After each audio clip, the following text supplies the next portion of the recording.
See the next one, the third thing. There are 4 steps. Identify the acquirer. First step, to decide which type of acquisition accounting we need to apply. Acquisition date. And the next step is to identify recognition and measurements of assets and liabilities. Which assets I can recognize and which liabilities, and at what value I should measure them. Now, the identifiable assets and liabilities must meet the definition of an asset and liability from the acquisition date. Whatever date you have finalized, no, fixed as acquisition date, on that day, it should be an asset or liability. Like suppose the entity wants to make a provision for employees for the layoff post combination. Some extra staff is there. It can be made only if Ind AS 37 is compliant. That means you should have that, Ind AS 37 should have permitted you. If something is not an asset, you can never ever recognize on business combination. Something is not a liability, you can never ever recognize on a business combination. Only those and assets and liabilities which are part of the business combination deal to be recognized. Something extra you may end up paying. That you cannot recognize and say it's a business combination.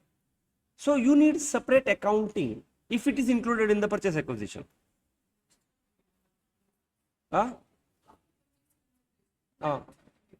That's what knows. Today people are very smart that they can make contingent payment to employee shareholders. They are the employee shareholders. What I will tell, look, if tomorrow next year, if the profit is 25% you are going to earn, I will pay you 1 crore rupees extra. Now, is it a purchase consideration or it is a Ind AS 19? Or and I may pay you 1 crore extra, telling that, look, next year my profit should be 25%. If not, this 1 crore you have to give it back to me. That 1 crore, when I pay to you, who is an employee shareholder, is it a purchase consideration to be accounted as per 103 or should be accounted as per Ind AS 19? That's what you have to separate it if it is included. Pre-existing relationship, that means there can be somebody filed a complaint, like you have already filed a complaint against me.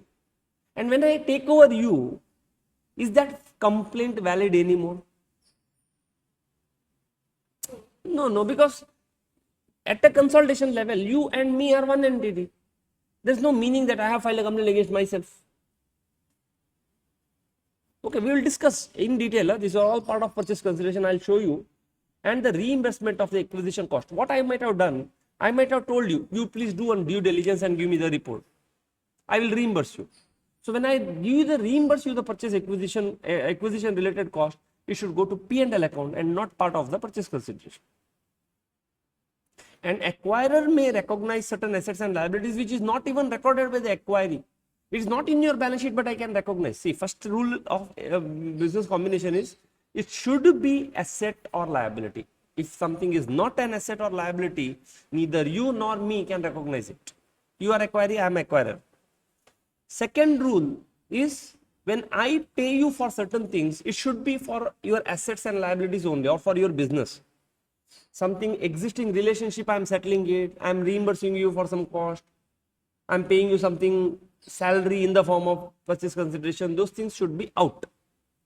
The third, I may recognize something in my balance sheet which is not in your balance sheet. For example, customer list. Why I am acquiring you? Because you have got the list of the customers. Now, can you recognize it as an intangible asset in your balance sheet? No, because internally, Ind AS 38 says that internally generated assets cannot be recognized as an intangible assets. See, today I also have got some students list. That came to me over a period of 6 years. Because I cannot attribute any cost. I did not pay this. See, today I have got, say, for example, 5,000 contact list of the students, CA students. Now, this list is developed by me over a period of, say, 6 years. Did I pay money for acquiring this? No. But did I incur a cost? Yes. It took me cost, no, because I had to go there, collect the name, organize it. So that cost I cannot devote and measure separately. So that is why there is no item called a customer list in my balance sheet. But is it an asset? It's an asset. Some other coaching institute who is very brand new, they want to enter this market of CA coaching. They may acquire me. Why? Not for me, for my list of the students, for my correction with the students. Followed, no? So is it an asset acquisition or a business combination? For this, you have to apply concentration test. Now, that asset is not existing in my balance sheet only. You're getting, not understanding? That asset is not there in my balance sheet only. Can you recognize it? Yes. Why? Because you are paying a price to acquire that asset. So in business combination, okay, it can be not a, say for example, it is not, my concentration test has failed. That means they didn't acquire me only for contacts. They acquired me for all processes also. In that case, the customer list can be separated, because ultimately, what is the balancing figure? Goodwill. Goodwill itself is an intangible asset, no? The standard says as far as possible, you give the breakup of goodwill, because goodwill is not subject to amortization. Goodwill is subject to impairment. In previous, once upon a time in your accounting standard and all, goodwill used to distribute over 10 years. There is no more things like that. But other assets are subject to amortization. You may distribute and kill that over 5 years, 10 years. But goodwill, there is no amortization. That's why the standard says as much as possible, you give the breakup of goodwill so that you can amortize it. And what you cannot find out, you attribute to goodwill. Is this principle clear?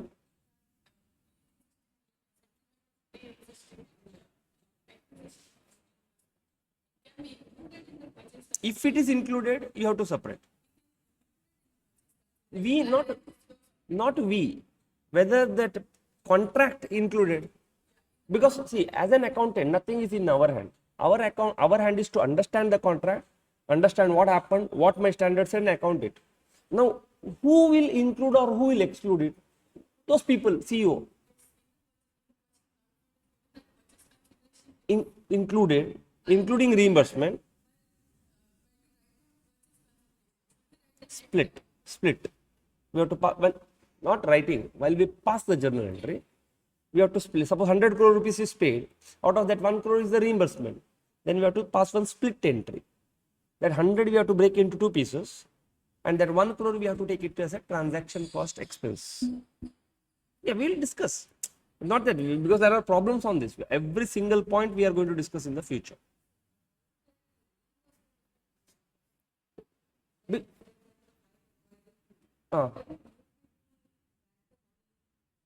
No, you are the acquirer. I am the acquirer. You will tell me, do one thing, go to E&Y and get yourself due diligence done. Then I will say, sir, due diligence will cost me 1 crore rupees. E&Y will not be free of cost. Due diligence is a big cost, no? Who should bear that cost? Because tomorrow, after looking at that report, you may say, no, I don't want to buy by you. And simply why I should go myself due diligence? Now question comes, who want to buy whom? You want to buy me, no? So I will say that I will put one clause. Look, I will get due diligence, I will give the due diligence report to you. You have to reimburse. Then whether it happens, not happens, that is your risk.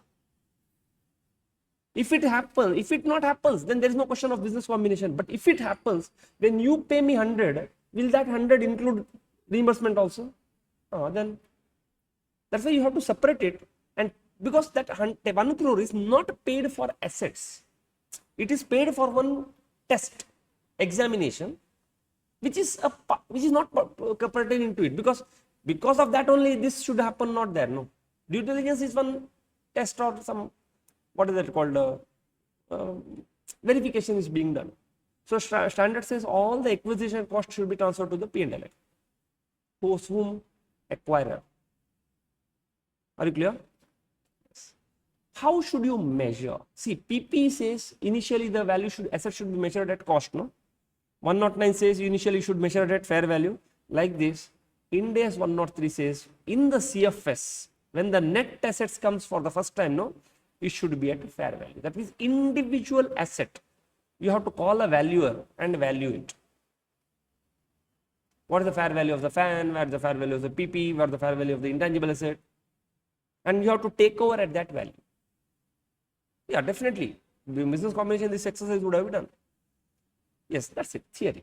Later part we will discuss. Now we will come to the heart, and I wish, open up your mind, ask me so many questions, get clarified before we go into the problems. Yes, problems will give us a better understanding of what theory we are learning. So the goodwill is nothing but the premium for acquiring the controlling stake. It is also called as a control premium. It is the price what you pay, purchase consideration, in excess of the assets what you acquire. If you say Apple iPhone, what is the cost of the Apple iPhone? Hardly 10,000 rupees. How much somebody is paying? 1,50,000 rupees. Now what is the difference? Brand. You can just go and tell Apple, no, Baba, your Apple is only 10,000 rupees, give me for 10,000 rupees. No, that is a control premium for you, what you pay for the goodwill, for the name. Now, what is goodwill? Goodwill is nothing but the difference between purchase consideration, what you pay. If you would have acquired 100%, problem is done. Other things are not going to come into picture. Minus 100% of the assets. But it can so happen that you may acquire only 80%. Now question comes, who is having that balance 20%? NCI. It may so happen that you acquired only 60%, but 20% already it was there with you as an associate. So you have to remeasure that.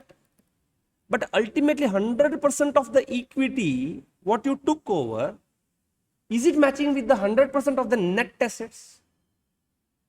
If perfect, there is no goodwill. If what you pay is more than what you received, goodwill. If you pay less than what you receive, it's called a bargain purchase. Gain on bargain purchase, which should be transferred to OCI. It's the profit. You are getting at a discounted rates. Nice. Which generally doesn't happen. In real life, bargain purchase is very rare. It's only distress sale. Off-season time you go to any hotel, they will give you at a discount. On 31st December, you go to any hotel and say, give me a discount. You say, get lost. Because, okay, this is one journal entry. This is the first time journal entry. My journal entry will be net assets coming to me, cash, what I pay, previously held equity goes out, because today investment will no more be recognized in my books. And NCI is a liability to me, because it is not, because see, 100% of the asset I took over, but 80% only cash I paid. Will other people will sit quiet there? Will my balance sheet is going to tally? That's why I will recognize the non-controlling interest who hold 20% of this 100% asset. Even though I don't hold 100%, 100% consolidation or 110 consolidation or 103 business combination says I have to take full 100% of my asset. Even though I don't hold. Then who is the owner of that balance 20%? I will show it as an NCI. It's not proportionate consolidation. It is 100% line by line consolidation. Their asset, my asset. Perfect, no? So I have got a format. The format goes like this: purchase consideration, add fair value of the previous equity, NCI. This will amount to 100% of equity shares, minus 100% of the asset with the deferred tax. Now we will call back deferred tax because there are problems on that. See, some students may write ulta. They will start net assets minus purchase consideration minus NCI minus fair value of the previously held equity. Why I do this? Because the positive value will give me goodwill, because my purchase consideration is more than the net assets. If somebody follows ulta format, like somebody starts with fair value minus purchase consideration minus, goodwill will be a negative value. Your choice, you decide. But ultimately, why you add it, why you deduct it, it comes from the journal entry, because this is what you are supposed to prepare the balance sheet. I don't have any problem with the balance sheet of P Limited. Parent Limited balance sheet before and after acquisition same. Only subsidiaries balance sheet is going to change now. Now coming to the purchase consideration, now let us go one by one. We are seeing one tip of the iceberg now. And the tip of the iceberg is this: purchase consideration, fair value of the previously held equity, NCI. Now let us take the first item called the purchase consideration, and I want you to please understand and imagine at this point of time. This is the consideration transferred to the acquiree to get the net assets. Like for example, what you consideration? You may end up paying cash. Simple, very simple thing. You may end up issuing equity shares, but at what price I will value them? At the fair value on the acquisition date. Just now we have done that, different dates. Non-financial assets I may transfer, like we have seen land we transferred. To acquire a business, I may transfer some another land. You give me this business, MRPL business for you, your ONGC business for me. Non-financial assets. Deferred consideration. That means I will say that, look, I will pay you next year. Consideration is fixed today, but I will not pay you now. I will pay you in EMIs. That is also a consideration, no? Or contingent consideration. If next year, if you give me this much of profit, I will pay you 10 crore extra.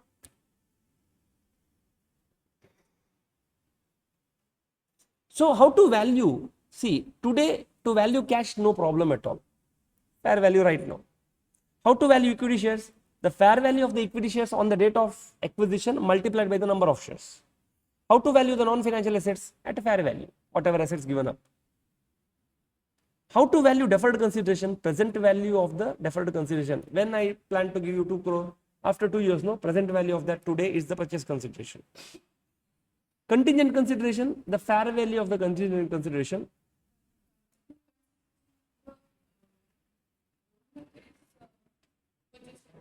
Yeah, means P Limited will tell Y, Mr. Y of S Limited that, look, if S Limited will give you next better profits, I will give you 2 crore rupees extra. No, that will come there. We'll come to that one by one. For time being, you understand, arrangement may be something like this. I took over S Limited from Mr. Y, and P tells Mr. Y, look, next year if S gives me this much of profits, I will give you 2 crore rupees extra. That is contingent. Whether X will give me profit or not, 2 crores I will give you next year. Deferred. Understood the difference? Because the valuation of both the things are different. Deferred consideration is valued based on the present value because it is sure short, financial liability. Contingent consideration is valued based on the fair value. Pre-combination of replacement awards. What is awards? Have you come across awards? That's why I did Ind AS 102. Employee stock option awards. ESOPs. It can be possible that I wanted to acquire MRPL. MRPL has already issued shares to its employees. Vesting is not complete. 5-year vesting period. 3 years is complete. I take over now in middle. Then there can be 2 types of arrangement can happen. It's called a replacement award, non-replacement award. In replacement award, I will cancel whatever MRPL has given and I will give my shares to the employees of MRPL. In non-replacement award, I will allow that MRPL shares to continue. Now at the end, in replacement award, what happens? Who had an obligation? See, MRPL offered its employees that if you stay 5 years with me, I will pay you X number of MRPL shares. As an acquirer, do I like that? No. Why?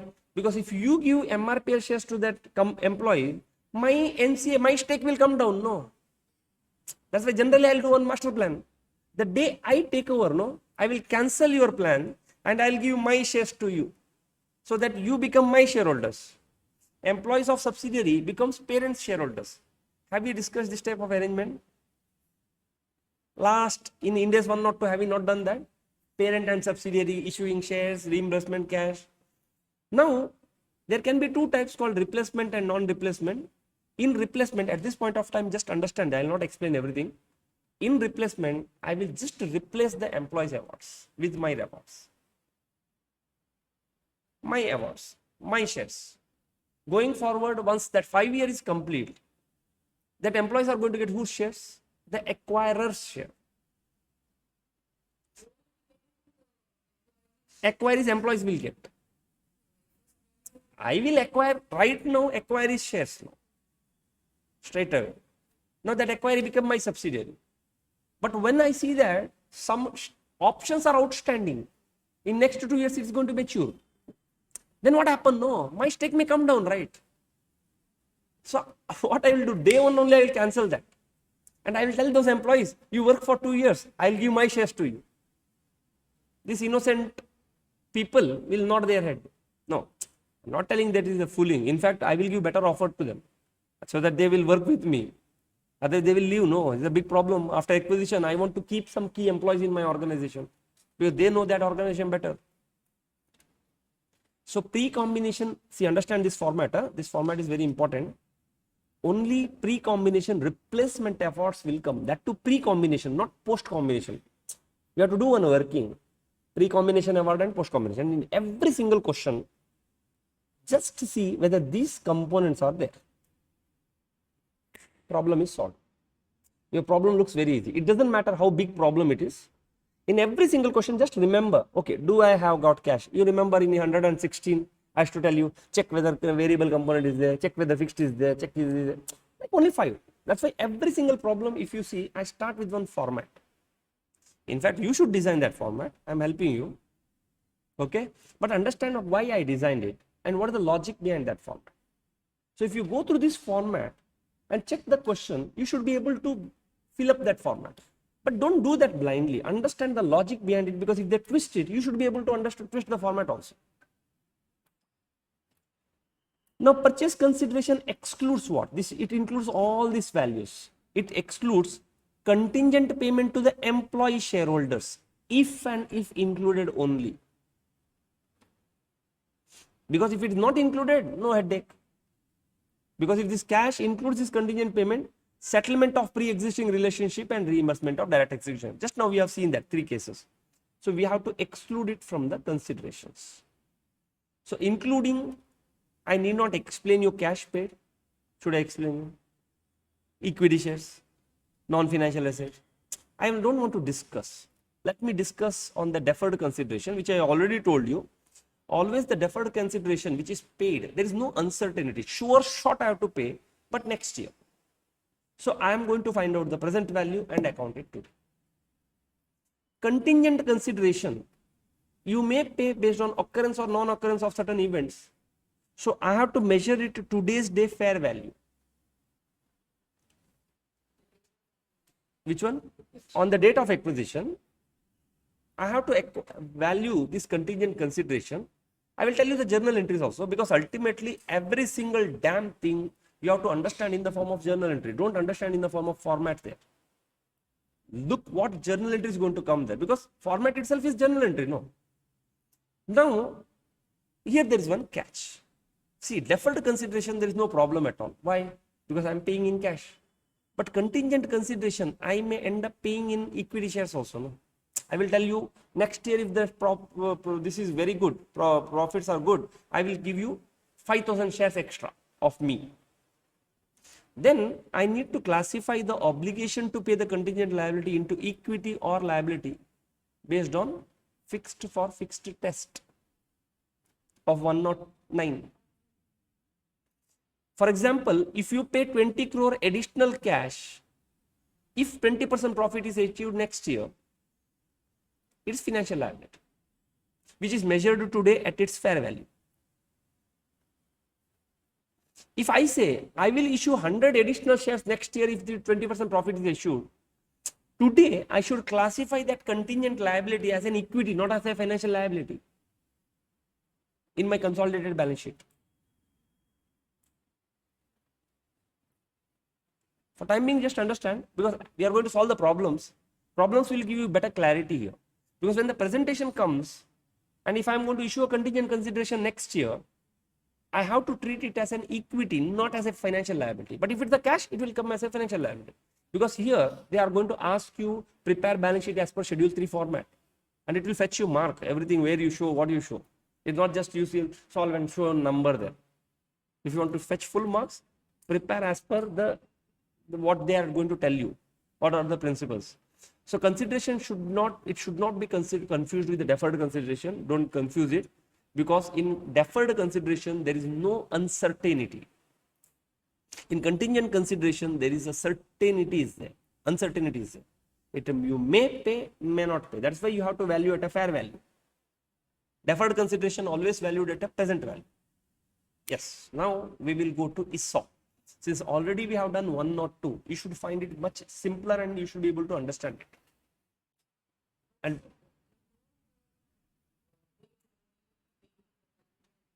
sorry, louder. That's what, after 1 year, if you make the profit 20%, whether are you going to get that profit of 20% after 1 year? Are you sure? No, then it's a contingent liability. I may have a contract such that if you achieve profit 20%, I will pay you 100 shares or say 20 crore rupees. If you don't achieve, then I will pay you 10 crore rupees. Then 10 crore become deferred consideration because that is minimum what I have to pay. It may look like a contingent consideration, but in reality, it's called in substance fixed payment. Have you come across in lease? Understood the question what I told? Look, if next year if you make profit, 20% profit, I will give you 20 crore. If you don't make, I will give you 10 crore. Then what type of consideration it is? Contingent consideration or deferred consideration? It's a deferred consideration because minimum 10 crores I am going to pay you. Followed, no? So the people, there is one question, they will ask you like this. So you have to figure out what type of consideration it is. Yes, ESOP, see, understand, it is very tricky, but since already 1 or 2 you know, you should be able to understand it very clearly. ESOPs can have 2 type of things called a replacement award and a non-replacement award. I already told you, replacement means I will replace my ESOP awards for the employees of the equerry. Non-replacement means I will agree to continue. Say for example, this Indian bank acquired Corporation Bank. Corporation Bank got dissolved. Today's day, no more Corporation Bank. It's called Indian Bank. Then you are left with no choice other than issuing Indian Bank shares. Syndicate Bank acquired Vijaya Bank. Vijaya Bank no more. Previously, Vijaya Bank was a listed entity. ONGC acquired MRPL. MRPL is still continuing and listed. So when you continue to list, I may leave it to, I will not touch your replacement awards. I will not touch your awards. It's called non-replacement. But if you are going to shut down your business, or if your legal entity is going to close down, you are going to delist, then what is the use of that stock awards? That's why I may replace with my listed shares. Understood? No. Understood the difference? Now, A Limited acquired B, so it may not have vested, because if it is already vested, then they would have issued the shares to them. And we are not talking about SAR here. SAR is a financial liability to me. The problem comes only with the shares. Why the problem comes with the shares, I will teach you, I will show you now. Now, replacement awards, whenever are there, that means if, let us talk about the first situation where I am going to replace the employee stock awards of the equerry with my shares. Already they had told that you work with me for 5 years, 3 years over, and now I take over. See, there is one obligation of my equerry. How much for how many years? 3 years. Is it not a liability which is taken over? It's a liability. No, I have taken over that liability now. So I have to split that pre-acquisition combination replacement award into 2 buckets called a pre-acquisition, post-acquisition. How much is pre-acquisition obligation? 3 years. Post-acquisition 2. This pre-acquisition will be accounted as per Ind AS 103. It is going to become part of purchase consideration because I acquired equerry's liability now. And post-acquisition will be accounted as per Ind AS 102. That means how? Split over 2 years, whatever, on a straight line basis. You find out what is the fair, because same grant date fair value you have to say, how many years left, distribute it. Now, pre-combination award will be accounted, post-combination will be 102. How to calculate pre-combination award? The equation goes like this. The fair value of the original award on acquisition date, not on grant date. In our 102, if it is an ESOP, we would have always gone with the grant date. We would never change it. But Ind AS 103 says you have to find out the fair value. So go and today you find out the fair value on the acquisition date. Multiply by the completed vesting period, say 3 years. This is your obligation. divide by original vesting period, or see, generally what happens, no? People, when I replace, will I increase the vesting period or decrease the vesting period? Huh? You are the employees of the acquiree. I am the acquirer. I acquired your boss, and I replaced your thing with me, with my shares. You already spent 3 years. If 2 more years, you would have got the shares. What do you think, students? After I come, will I increase the vesting period or will I decrease the vesting period? Huh? If I increase, no, next day you will leave. That's why to promote, to encourage you, no, generally I will decrease it. I'll say, okay, Baba, you need not spend 2 more years, 1 more year is sufficient, do it. So, 4, I may reduce, but the standard says whichever is higher. That means generally I end up with the original one.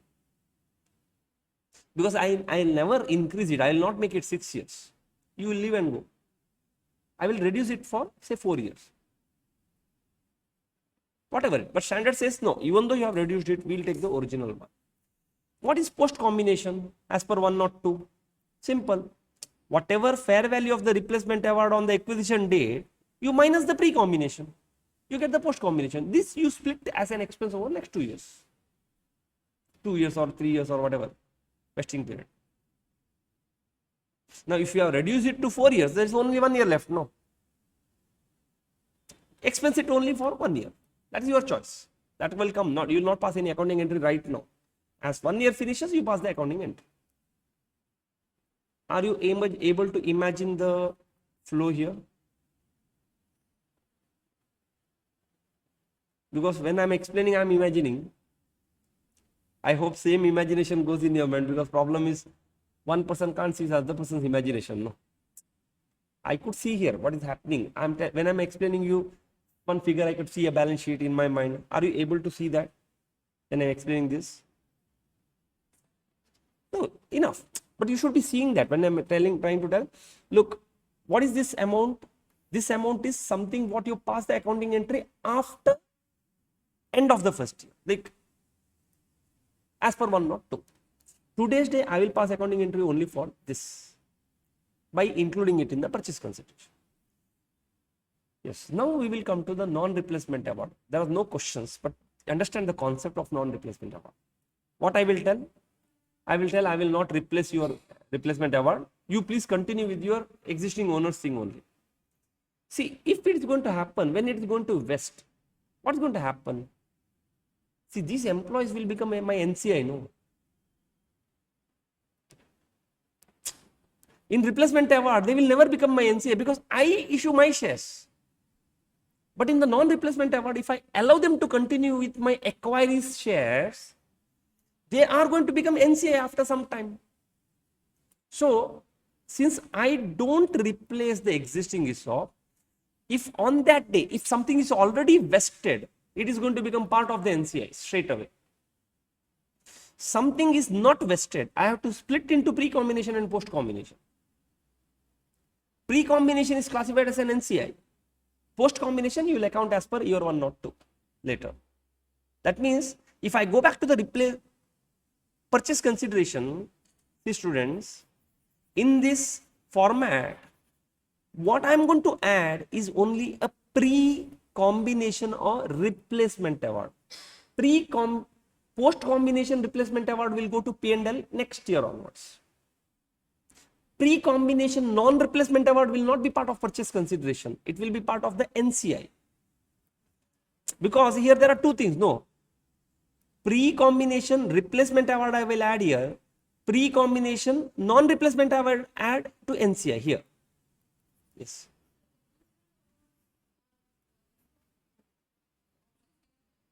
Employees of the acquiree. Replacement means me. Like ONGC acquires MRPL. Now, who has issued options to whom? MRPL has already issued its option to its shareholder, its employees.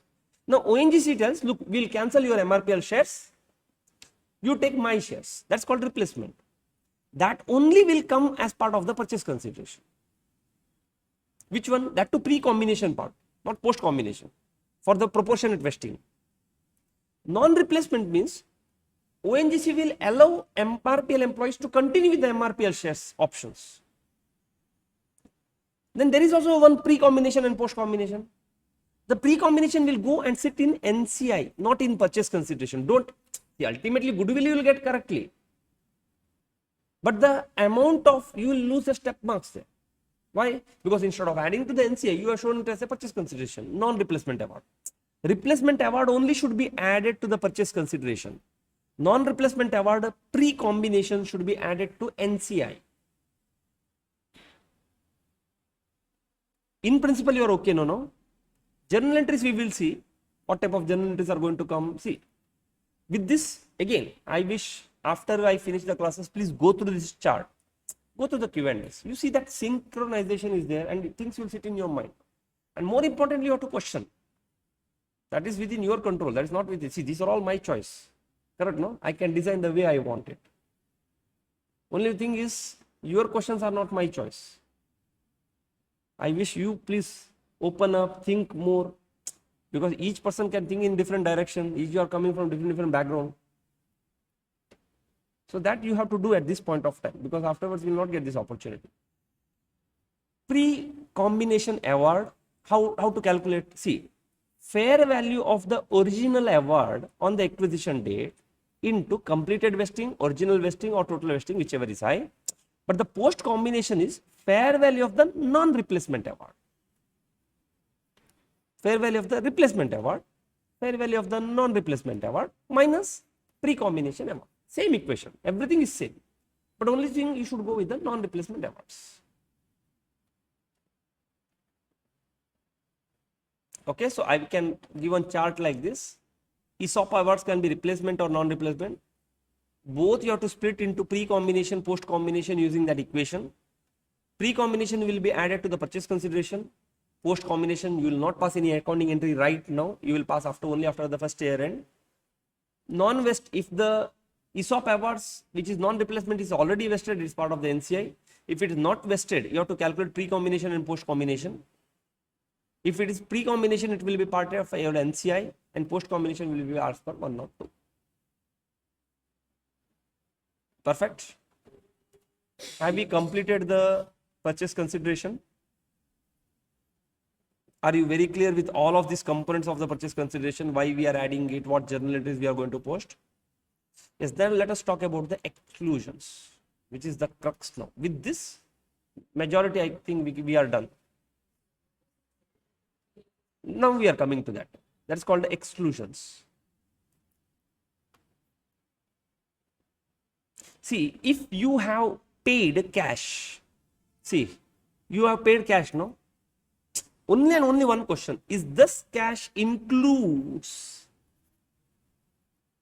something about these three things? Then we have to do a separate accounting. We have to split that cash into two portions. So first is contingent payment to the employee shareholders. Like some part of the consideration I may give to your future service, no, for the key employees. You are an employee also, you are a shareholder also.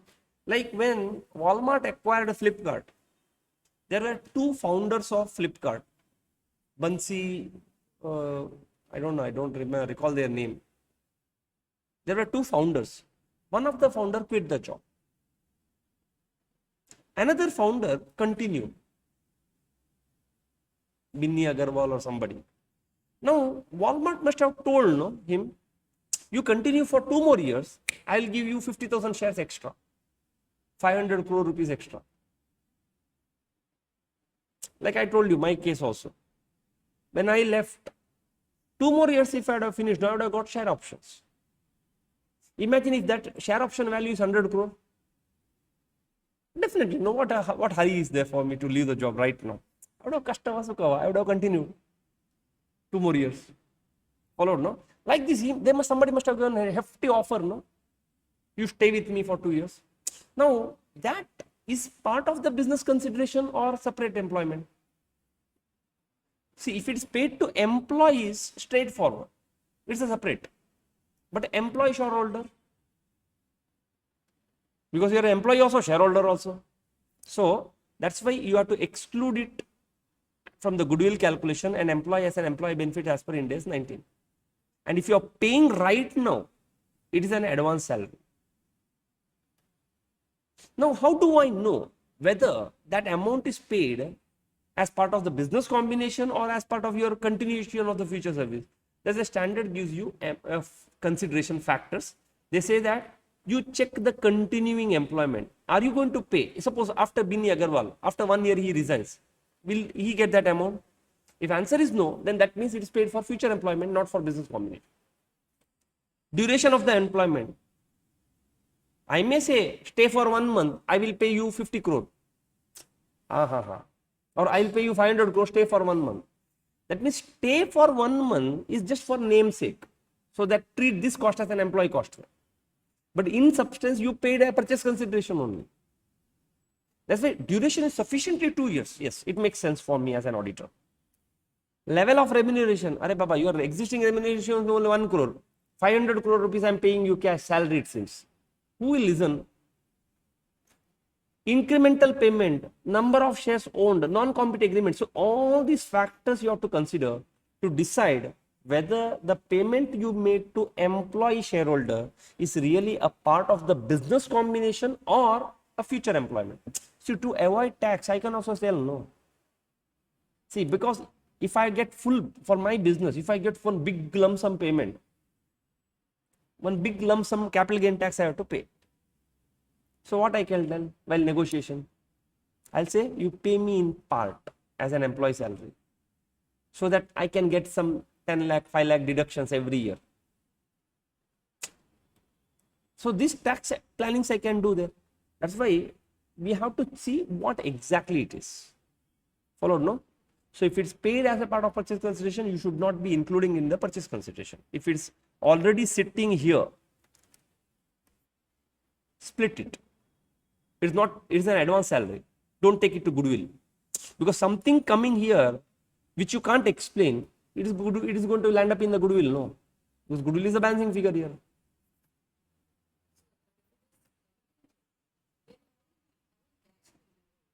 That's what, if it's the contingent means? Contingent for what purpose? To get the profit or to stay in employment? Then that means I am paying you to stay in employment, no? That, sorry? But paid to, okay, if you leave the job, will I pay? No, that means in principle, I am paying to you who is an employee shareholder. The biggest problem is because you are an employee shareholder. If you are a simple employee, no headache only. Straight away, India's 19.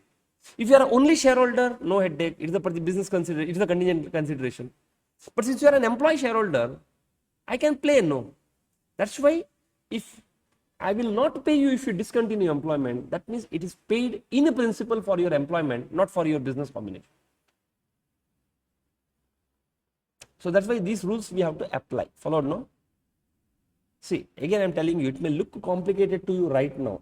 In reality, yes. But from your examination point of view, this much of complexity will not come. You see, problems are fairly simple. But theory, without understanding theory, what fun is there to solve the problem? What do you understand? Simply one format is there, fill the format there.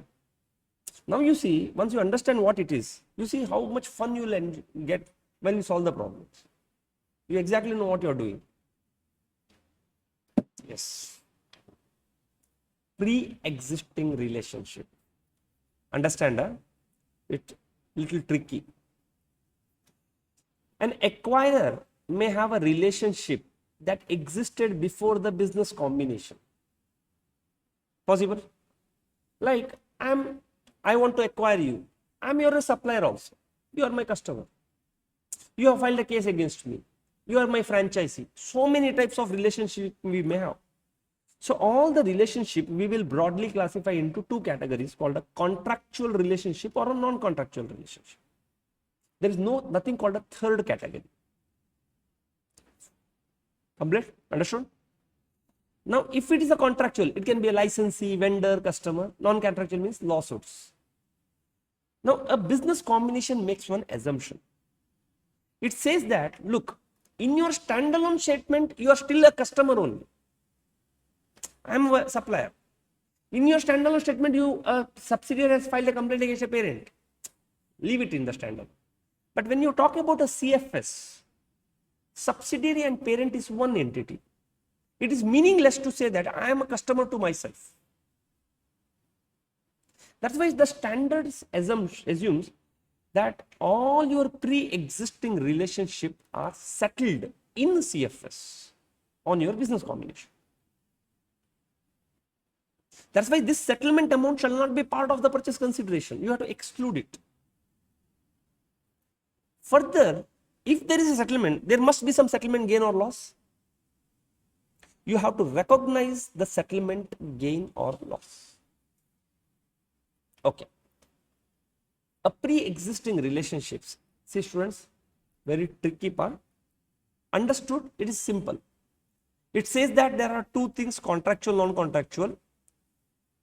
The settlement will result into profit and loss account. How to calculate it? If it is contractual, it should be lower of fair value profit or loss or contractual settlement provision, whichever is low. If it is non-contractual, then the contractual provision doesn't come into picture. So it is only fair value profit and loss.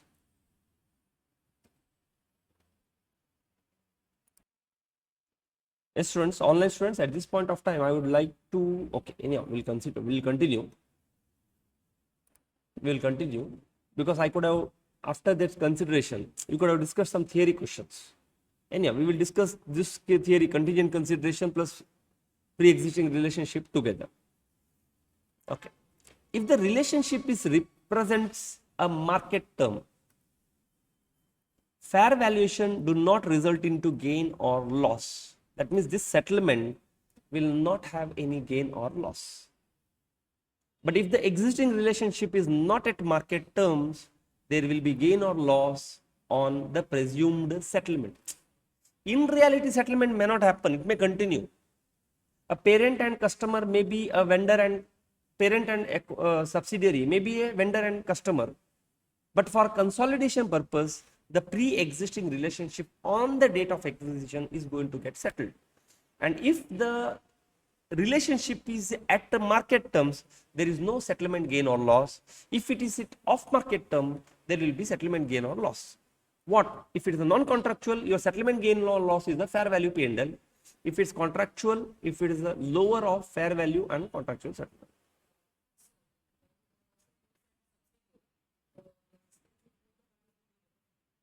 When the subsidiary, when the parent,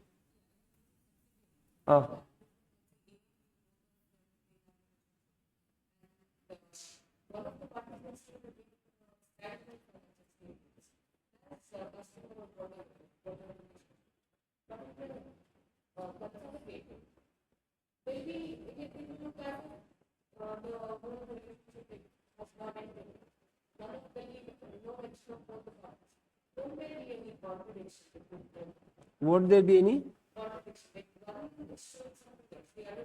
No, that's the thing. No, see, you are talking SFS and CFS. Definitely. In your SFS, you will have, that's what I'm trying to tell you. In SFS, this settlement don't happen. It will continue. But in CFS, these settlements are going to happen, and this is called elimination of intercompany transactions.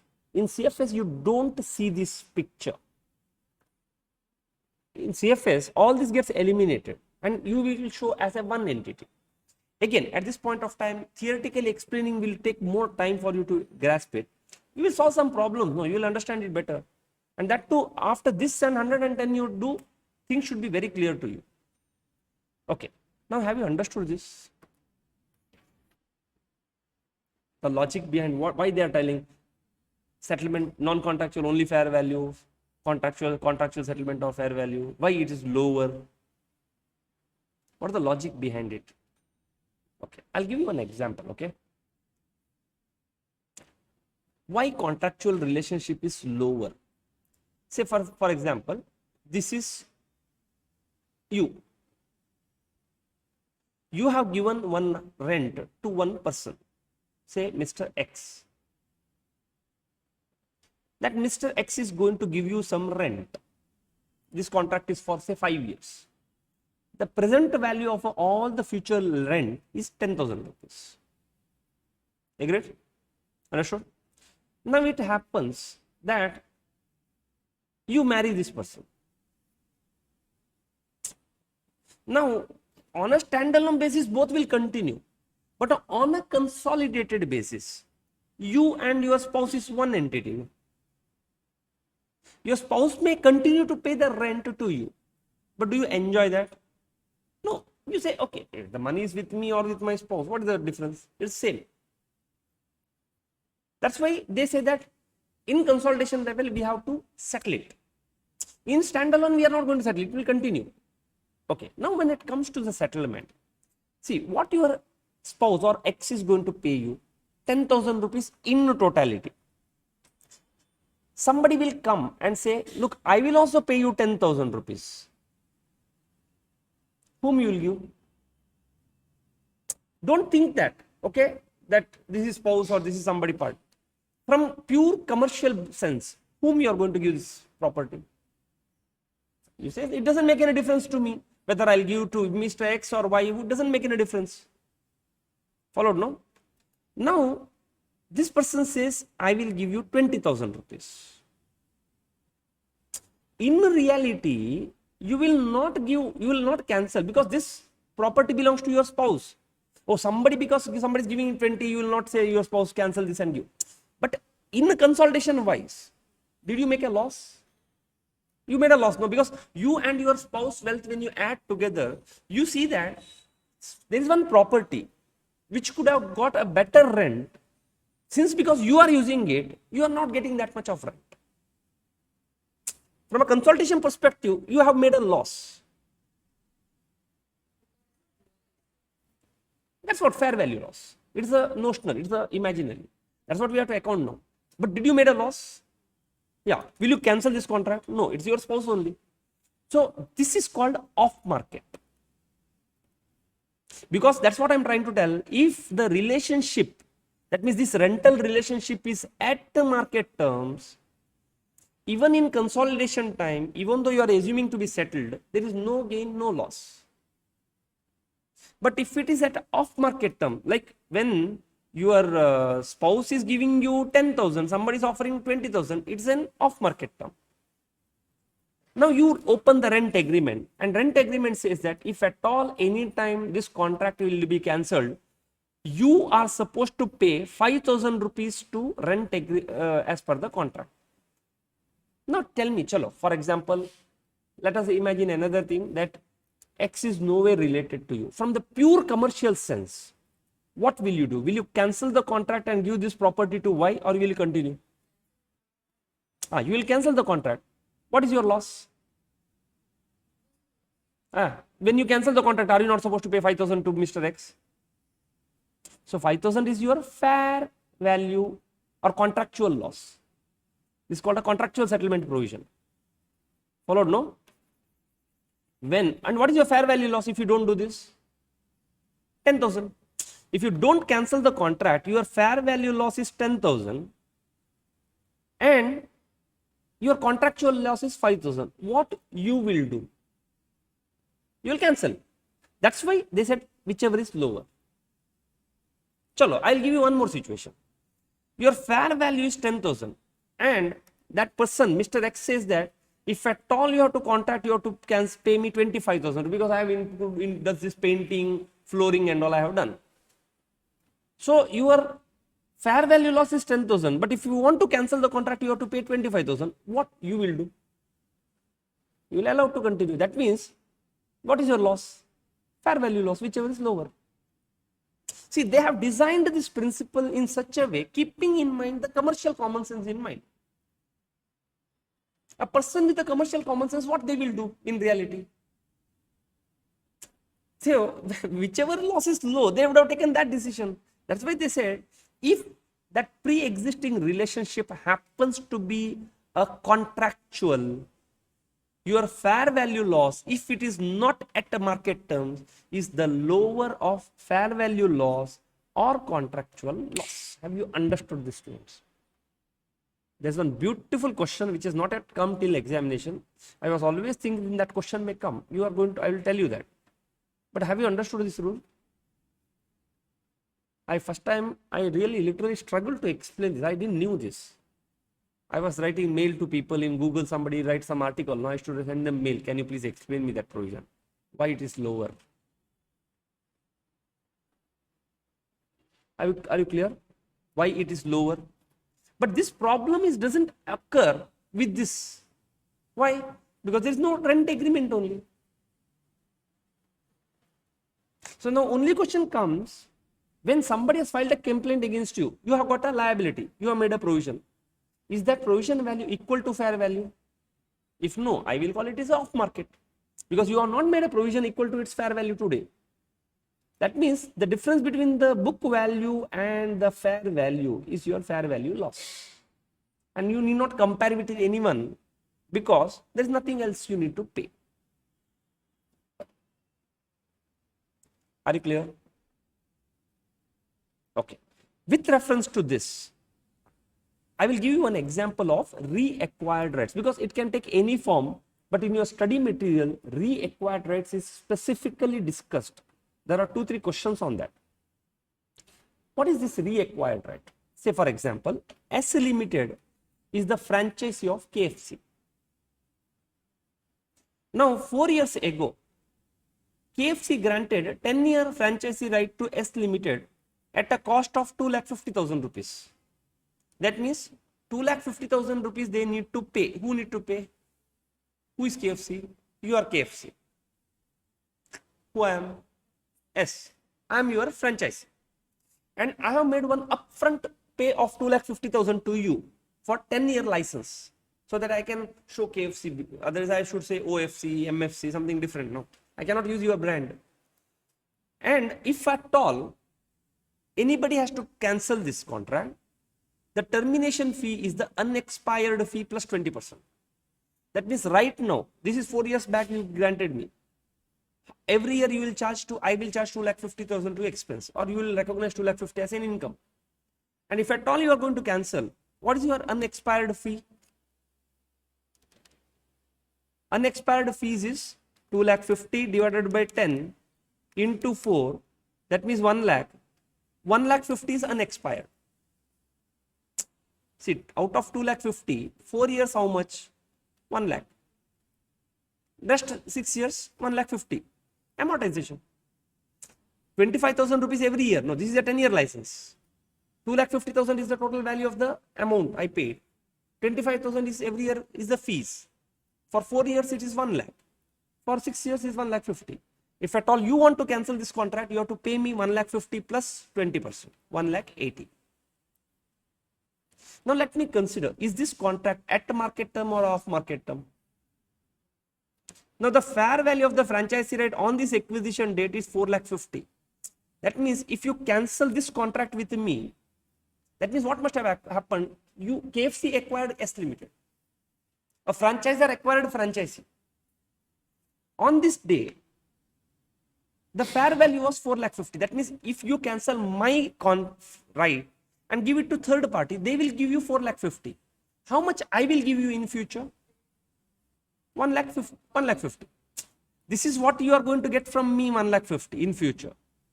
If third party is going to give you 4,50,000, what is your loss? What is your fair value loss? 3 lakhs. Are you clear, students? Everyone, are you clear? Are you clear?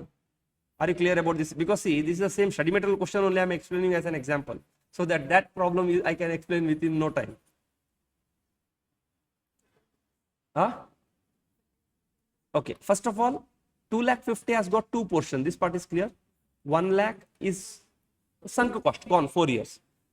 1,50,000 for balance. If I continue with S Limited, if you continue with me, this is maximum you are going to get. Now somebody else comes to you and say, sir, I will give you 4,50,000 for next 6 years. Give this contract to me. Will you give? Chalo, forget. You acquired, I am acquiring, forget all those things. You already given a contract to me for next 10 years, 4 years finished. Somebody comes to you at this point of time and says, sir, remove his contract, give this license to me. I will pay you 4,50,000 for next 6 years. What decision you will take? You have to compare, no? If you continue with me, what is your loss? 3 lakh. If you discontinue with me, do you incur any loss? 1,80,000 you have to pay me. No, why? Because for 6 years, 1,50,000 plus 20% termination fees. So if you discontinue, you incur a loss of 1.8. Which one you will incur? You will discontinue my contract and give this contract to somebody else, because your contractual loss is less than your fair value loss. From KFC's perspective, who is an acquirer, as it doesn't, I told you, no. Acquiree, no accounting entries only. They will continue as it is. Acquirer is the one who is preparing CFS. And these all things has to be thought not an SFS point of view. SFS will continue as it is. These all things has to be thought from the CFS point of view when you and your subsidiary is going to become one.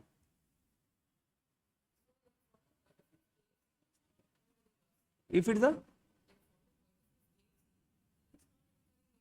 why it is not incurring? If you had have cancelled, somebody would have given me 4,50,000 for next 6 years, no? How much this S is paying me? 1,50,000 for next 6 years. So the difference between 4,50,000 and 1,50,000, 3 lakh is the fair value loss, no? Imagine if this also would have paid me 4,50,000, there is no fair value loss. Why? Because it is at market terms. So the above contract is a pre-existing relationship on a business combination is effectively settled. KFC effectively settled is assumed in CFS. So it will get back its rights. So what we are assuming, you will get your rights back. So the standard says it should be recognized at the fair value as an intangible asset, because you can give this to anyone else. Reacquired rights, since it is getting cancelled, what I will do? I have got an extra right. Mangalore division, whom I will give this right? Whoever comes to me and asks 4,50,000. But I will not do it. Only in consolidation we will assume it. In reality, nothing, no changes are going to happen. Followed, no?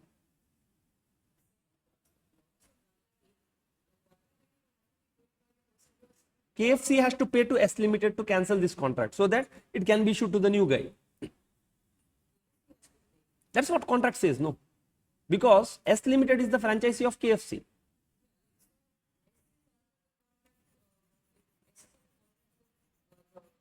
KFC. Operate your brand. The 2,25,000 every month, every year. Who is cancelling, Baba? KFC will cancel S Limited. No. Why KFC is cancelling? Because somebody is offering KFC more. What I am offering is only 1,50,000 for next 6 years. Somebody is telling I will offer 4,50,000. So if you are KFC, what you will do? That's what I was asking you. You will cancel, no, Baba. You will listen to me. That's what they tell, that on business combination, you have to treat as if you have cancelled it, because any commercial guy would have done that. Otherwise, do one thing. You increase this contract, upgrade it to the market value. Tell S Limited to pay me 4,50,000 on that date of the acquisition. No profit, no loss.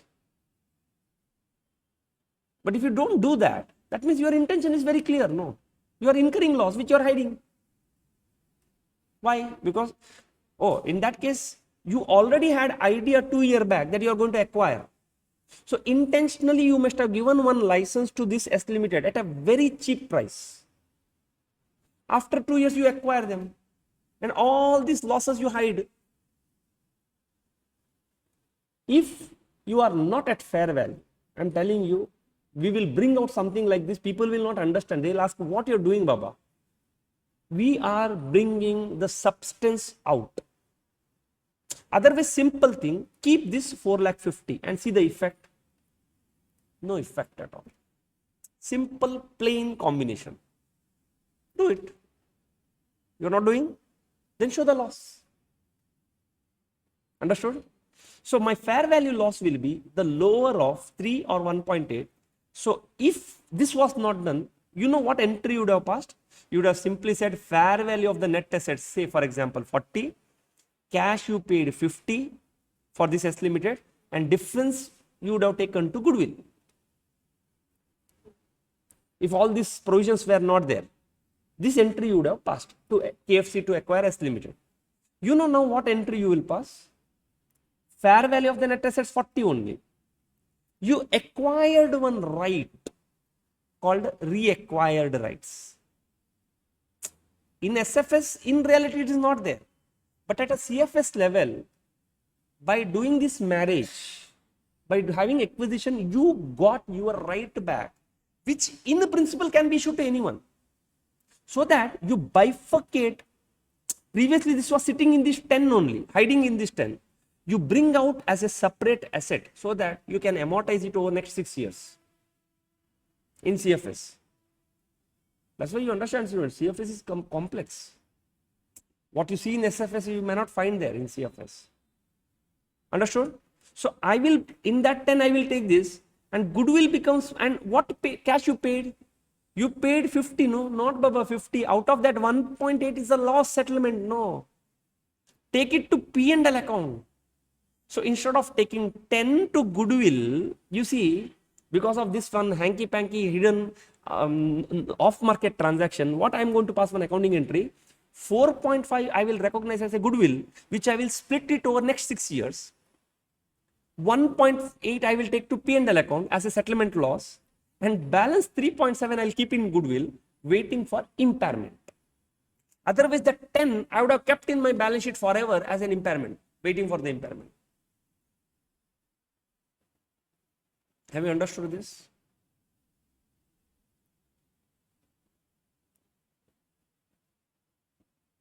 Clear, no? Anyhow, we will see, students, more questions. Then you should be able to get.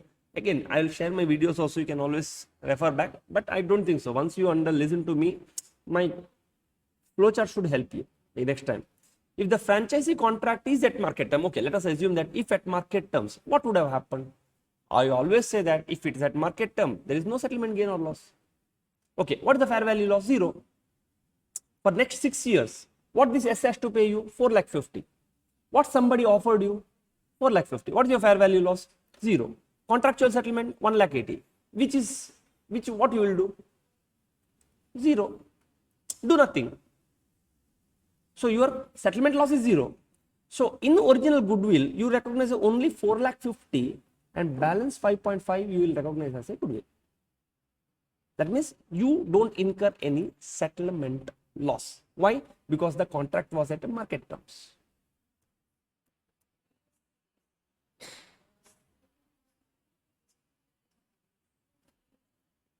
We took it to good P&L only, no settlement loss. We took it to in the purchase. What cash you paid, no, that cash we are splitting, because we are assuming that cash includes your settlement of this also. Because I took your rights back, no. At CFS level, I took your rights back. It's an assumption. I have taken your rights back, which is ready to be issued to any person. But in reality, I don't do that. And why did I recognize separately? Because I want to amortize it over 6 years. Because if it was hiding in a goodwill, I cannot amortize it. Yes, Dhanush. Yeah, obviously. My objective is I should reduce goodwill. Don't hide something in the goodwill. Yes. No, not 5 points. Because one more loss is also there. No, we should have gone to P&L account. You are hiding that loss also.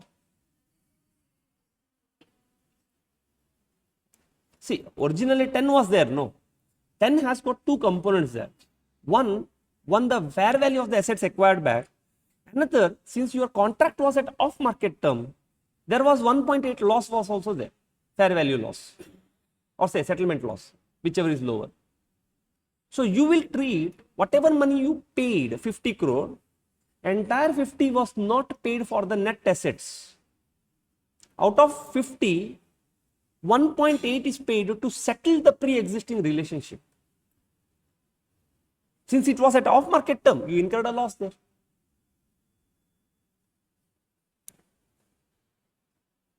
Please think over it. Again, discussing more. What I wish, no, you again come back to me with the doubt after some point of time when we solve the problems. At this point of time, you may not be able to grasp it fully, what exactly is happening here. Correct? Right now, no problem. Just leave it. In principle, something you have understood that we have to do some accounting like this. Again, later, when we are going to solve these problems, when we are doing consultations, if this doubt remains with you, please come and ask me. But before asking me, please read this. As far as I think, I believe your doubt should be clear. So, if it is a non-contractual relationship, see, if it is a contractual relationship, then your termination amount is going to come. That's why whichever is low, I am going to take. What if it is a non-contractual relationship? For example, P Limited or KFC Limited acquired S Limited for 500 crore. Net asset was 450 crore. What should be the goodwill?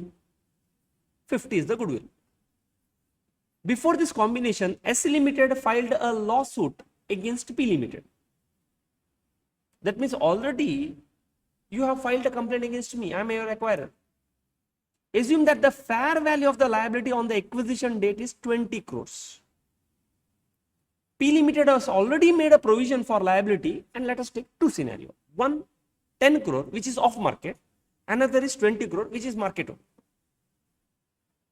Understood? Now, in the standalone financial statement of P Limited, who is the acquirer, there is already a provision for the lawsuit filed by the would-be acquiree. And we'll take two scenarios. When we have made a 10 crore provision, which is off market. Another is 20 crore, which is at market.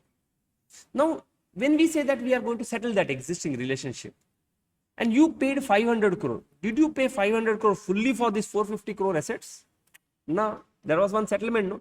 See, tell me, students, during negotiation, will you sit and discuss that also? Like suppose you are selling some house to somebody.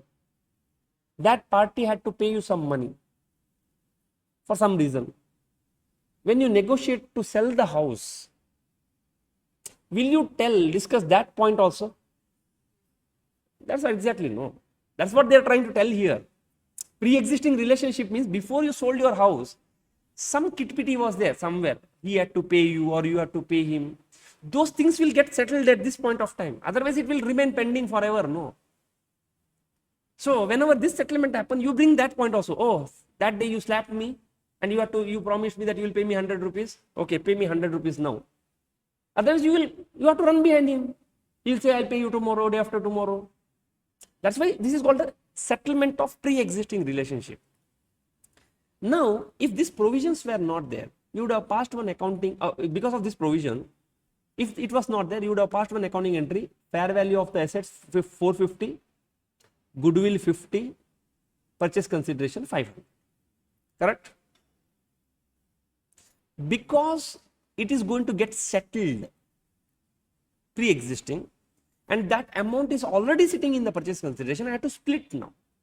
So I cannot treat your 500 as a purchase consideration because I have to exclude the pre-existing relationship. Because of this, goodwill will come down. Otherwise, it would have been hiding in the goodwill. Okay, let me assume off market. In my books, I will already one liability is there. In consolidation, that provision makes sense. See, P Limited has created a provision for 10 crores for the amount to be payable to S Limited. On the date of business combination, when I prepare CFS, from my parents' balance sheet, that value will come in the consolidated balance sheet. But does it make sense, that provision? Both me and subsidiary one and the same, no. So I will reverse that provision for litigation. How much? 10 crore. How much I am supposed to settle right now? 2 cash 20, because out of 480, 20 I will take out. Difference will go to P&L account because this is off market. Alternatively, on the date of acquisition, I also made a provision of 20 only, which is at a market term. I will say provision to cash. Where is P&L? Again, I am trying to tell you, if it is off market, okay, then you will have this equation. If the settlement, if the pre-existing relationship is at the market terms, there is no gain, no loss. If it is at off market terms, the non-contractual off-market loss will be the fair value loss. If it is a contractual, it's a fair value or settlement provision, whichever is lower.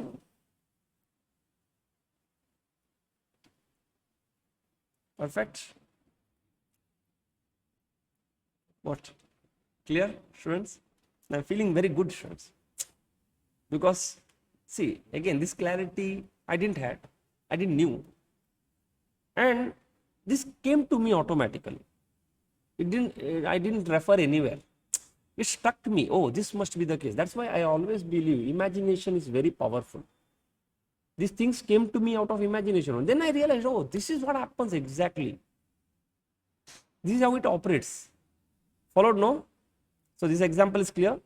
And the last one, we will discuss about the reimbursement of direct cost. Then we will see some theory questions. So that this theory we will apply there and we will discuss. Direct cost of acquisition is not included and it is not capitalized but charged to the P&L account because they are not going to increase the fair value. However, expenses incurred in the issue of equity shares will be accounted as per Ind AS 109. Whatever as per 109 they say, you have to do it. If this cost is directly paid by the acquirer, then there is no question of splitting. It is only if it's paid by the acquiree and reimbursed, it should be reduced from the purchase consideration. If you, acquirer, yourself directly pay it, then it's not part of purchase consideration. For example, P Limited acquires S Limited for 500 crore, net asset is 450, direct acquisition cost is 1 crore. Now we will consider 2 kilo. Cost is directly paid by P.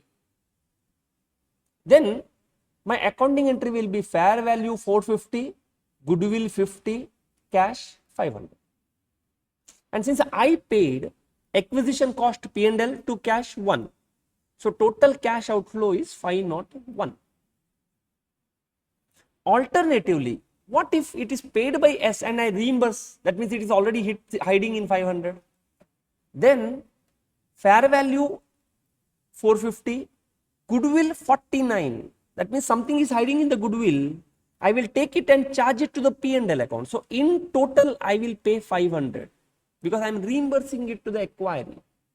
If I directly pay it, it is not part of the, I should not touch the purchase consideration. But if I am reimbursing it, I have to deduce it from the purchase consideration.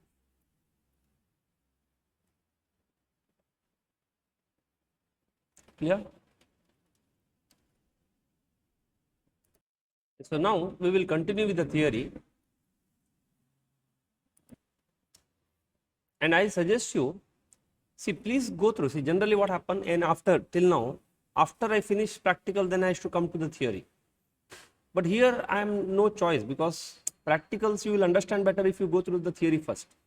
So this theory, whatever we discussed, after we finish the practicals, you go through, which I have discussed, rather than again at the end there is no point in discussing again. It becomes very easy to you.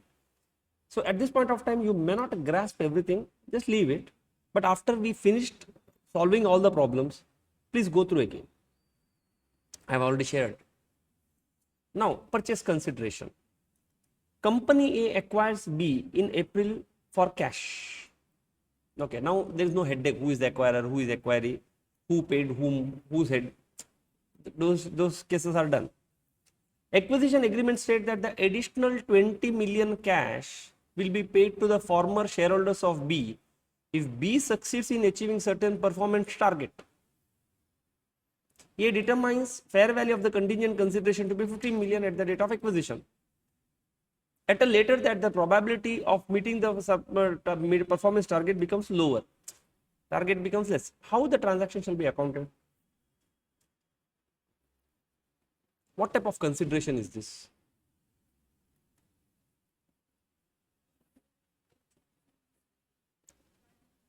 Have they paid to the B's employee shareholders or B's former shareholders? What did they say? They said that, look, if this company gives me better returns, I'll pay you 20 million extra. Is it a contingent consideration or it is a deferred consideration? Contingent or deferred? Contingent consideration. How to account? The standard says the transaction involves contingent consideration. Why? Because there is a problem. No, it may pay, may not pay. So, in the consolidated balance sheet, there should be something liability. It is a liability or equity? Why?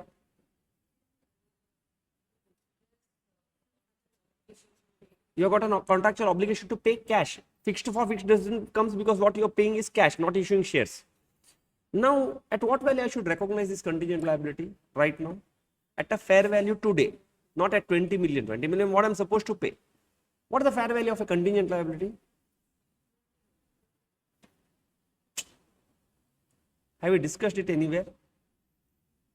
20 million cash. Okay, A determines the fair value of the contingent liability is 15 million. What do you mean by the fair value of the contingent liability? Present value? Possible values. Like for example, if you want to get rid of this, what you can do? You can go to New India Assurance and tell them, look sir, I have given one guarantee to someone that if they achieve profit, I will pay so much. Will you take this headache from me? Then they will tell you one premium, no? That is the fair value. Now the possibility of they achieving is very high. So somebody says, if you pay me 15 million, then I will take over. So this is the fair value of the contingent consideration. Fair value means the possible value, what I may pay. So this will change from time to time. Every balance sheet it will change. If it succeeds, I have to pay 20. But today, what is my guess? What is the probability that I have to pay 20? How did you get this 15? There is a 20% chance I have to pay 0, 80% chance that I may have to pay 20. Now, what is the probability that you have to pay 20? Multiply. It is called not most likely method. What is that? There are two methods, expected value method, and you calculate 15. So this is value is 15 today. So the standard says initially you have to recognize on the acquisition date at its fair value. Okay, and this will result in increase in goodwill. Your accounting entry will be goodwill to contingent liability. And if the chance of meeting becomes less probable, it should be remeasured later, and impact should go to P&L account.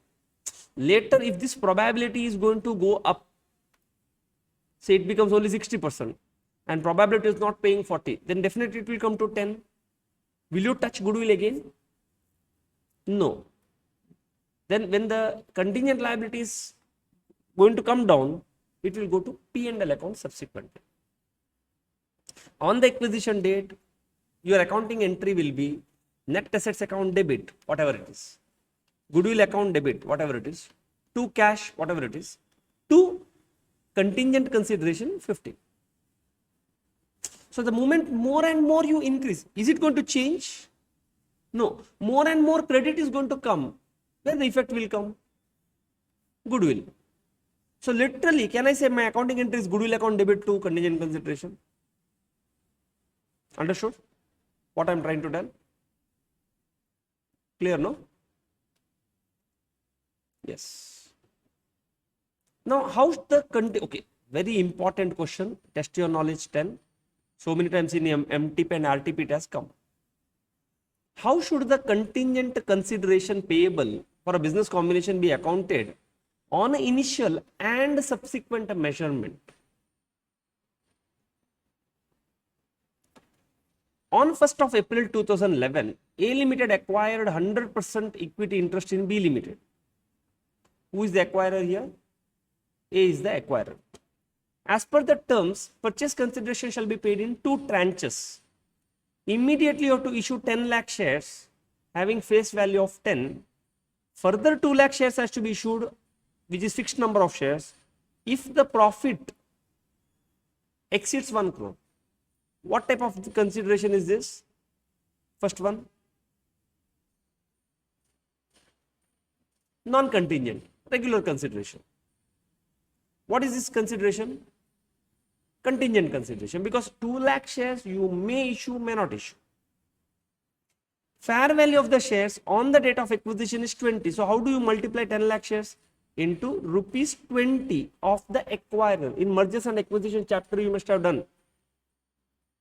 The purchase consideration should be calculated using swap ratio. You will arrive number of shares. It should be multiplied by the market price of the acquirer, which is, we call it fair price.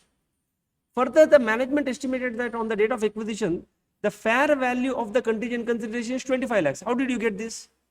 2 lakh shares into 20 rupees into 60% probability versus 0 into 40% probability, something like that. They decided it is 25 lakhs. During the year ended 31st March 2012, that means you acquired on 1st April. At the end of the year, what happened? The profit before tax exceeded 1 crore. So, and the fair value of the shares is 25 per share. So how many shares you issued? 2 lakh shares you issued into rupees 25. How much it comes to? 50 lakhs. How much provision you have already made? How much is liability sitting in your balance sheet? 20 lakhs, no? Fair value was 25 lakhs. You have made a provision for 25 lakhs. See, already you have made a provision of 25 lakhs. At the end of the first year, the value became 50 lakhs. Have I given the journal entries? Yeah. Now, what is the question here? Question is, how do you account initially this contingent consideration and how do you account subsequently? Can you tell me on the date of acquisition what accounting entry I am going to pass? I'll give one skeleton. Net asset account debit, goodwill account debit, to purchase consideration, to contingent consideration. They didn't tell me net asset, leave it. How much is purchase consideration?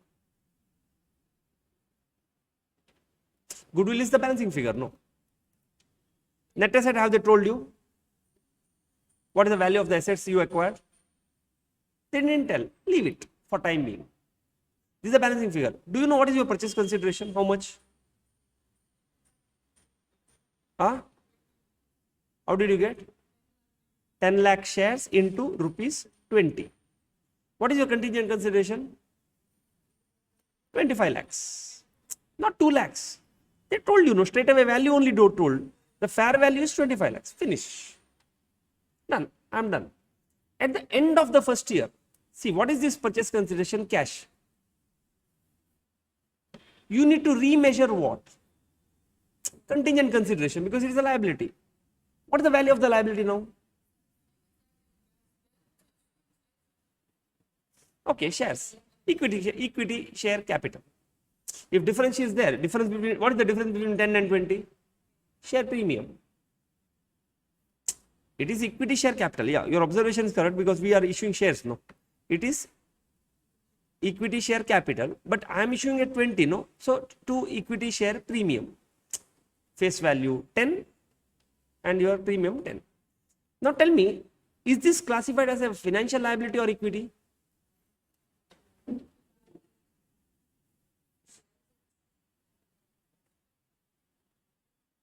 Equity, no, Baba. It is because you are issuing fixed number of shares and fixed consideration you have got.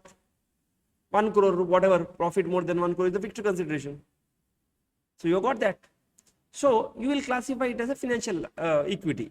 Okay, at the end, are you going to remeasure it if you classify it as an equity? No. Equity is not subject to remeasurement. Continuing with the above pattern, the number of shares to be issued after 1 year is not fixed. That means this contingent consideration becomes a financial liability. Are you supposed to remeasure? Yes. When you remeasure, at what value you will remeasure? 50 lakhs. What accounting entry you pass? 50, no, they said no. At the end of the year, you actually crossed it. That means you have to pay now. How many number of shares you will pay? Whatever variable, that's what we see that. Rather, A Limited agreed to issue so many number of shares having fair value equal to 40 lakhs. So you don't know how many number of shares you are going to issue, but consideration 40 you are going to give if the profits exceed and with the issued share with the 40 lakhs after the year. So you, how much provision you made? 25 lakhs you made. It's fair value today. How much you end up paying? 40 lakhs you end up paying. So what is the accounting entry you need to pass? P and L, because it is a loss to you. To contingent consideration 50. Understood the logic here, Vidya? Perfect, no? So how do you present? Because it is a theoretical question, very important question. So many times in your MTP, RTP appeared. At the time, study material also it is there. So I recommend you, rather than other RTP, MTP question, first to focus on this question. In and out, you should know what we are doing here. No, please ask me the question. Think what all possible things they may do here. Chances are very low for me that they would have twisted this question. Yes, then you should explain it. 103 says that you have to measure the contingent consideration at a fair value, which is sum of fair value of the assets, liabilities and equity. For initial requisition, it should be acquisition date fair value. Obligations will be classified as an equity or liability as per Ind AS 32. Some theory you write. Now you go to case 1. In the case 1, what is your purchase consideration? 10 lakh shares into 20, this is purchase consideration. And since you issue contingent consideration, the fair value of contingent consideration is 2.25. Yes. So you would have passed one accounting entry, which we discussed just now. Will you subsequently remeasure it? No. Why? Because you will classify this contingent consideration as equity since it passes fixed test. So you are not going to remeasure it subsequently. Going forward, no more accounting entries. And if you end up issuing, you will simply issue the shares at 25 lakhs only. Differential you will take it to share premium. It's the same like your grant, ESOP grant. In the second case, initial recognition, purchase consideration will be 2 crore, fair considered 25 lakh. So it doesn't make any difference on day 1. But subsequently, since it is a financial liability, you have to remeasure it. And in the process of remeasuring, you get additional 15 lakhs now. Because fair value has become 40 now. So you have to recognize issuing of 40 lakhs by 25, 1,60,000 shares with a premium of 15 per share. So your accounting entry, only for your understanding, in examination you need not write this journal entry. The difference between 40 and 25 you should take to P&L account, credit to contingent consideration, debit contingent consideration, credit equity share capital. How much? 40 lakh worth of shares divided by 25 into face value 10, 16 lakh rupees, and differential between 40 lakhs and 16 lakhs you will take it to your this, what is it called, share premium. So this is not 10, this is 40. How did you get 40? 15 here, 25 during business combination. There are 2 credits. Perfect, students. You understood now? Yes. Now key management person. KKV Limited acquired 100% interest in Viva, owned by a single shareholder who is also a KMP. Now comes a problem. You will twist the contract as per your wish. Sir, pay me in EMI, whatever it is, to avoid the tax. And cash payment of $20 million was paid, and a contingent payment of $2 million. Now what is that contingent payment? Will you account like previous one? Wait, this is the problem now. This is the owner employee. The terms of the agreement says provide a payment of 2 years after acquisition if EBITDA is 21%. And you have to continue in employment for at least 2 years, and if you discontinue employment, we will not pay you anything. Now, what is the purchase consideration? See, previous problem you said me very clearly. Purchase consideration is 2 crore plus contingent consideration is 25. In this problem, I am paying upfront 20 million plus 2 million if you achieve the profit, just like previous one. But one more condition I'll add, you have to stay with me for that time. Now tell me, what is my purchase consideration? Is it 20 or 22? Yes, Vidya, what is your opinion?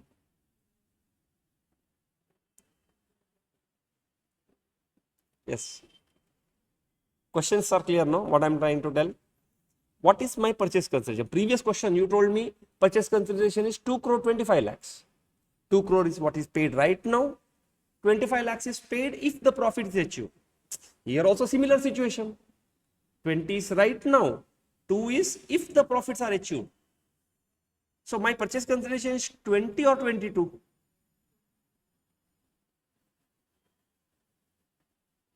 But if you see, there is one more condition, that employment also. That means these two must have paid to the employee shareholder for his employment, not for achieving the profit, not for business. That's why my purchase consideration is 20 here, not 22, not like previous problem. But how to tell? Should I not tell a theory? Simply I will say 22 is my purchase consideration, one line. 1 mark also they may not give. And you know, no, half mark concept is not there. Unless step mark they give, writing one word and all. Then it is 22. If this condition was not there,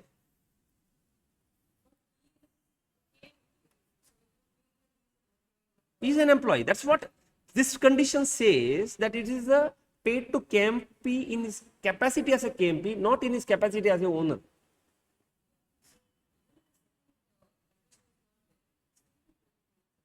See, if this condition was not there, you would have said accounted it exactly like this.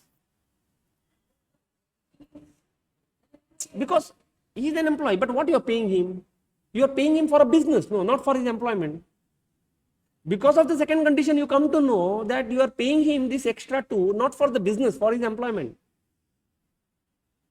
That's why you have to tell that 2 crore is a service, else the consideration will be forfeited. This itself indicates that it is a contingent consideration for service. Therefore, only 20 is the purchase consideration. And that additional 2, no, you account as per 19. Much theory is not discussed here. Otherwise, you have to write the theory, which I will show you in the next, somewhere. You have to write that 4 or 5 points. That additional consideration based on the number of years of service and all those things. You see this question. ABC acquired all the shares of XYZ. And there were 3 shareholders holding equal shares, and 2 of them were the KMP. Followed? ABC acquired XYZ. There were 3 shareholders. Out of 3, 2 are the KMP. Another is a normal shareholder. The employee shareholders will receive 60 lakh rupees plus. So each will receive 60 lakhs plus a payment of 1.5 to 2 crores based on the earnings, whatever they are going to get. If this is the case, then all of them should have paid 60, 60, 60. Plus, if you get earnings, 1.5 to 2 crores I will pay. No, this offer is given only for these 2 people.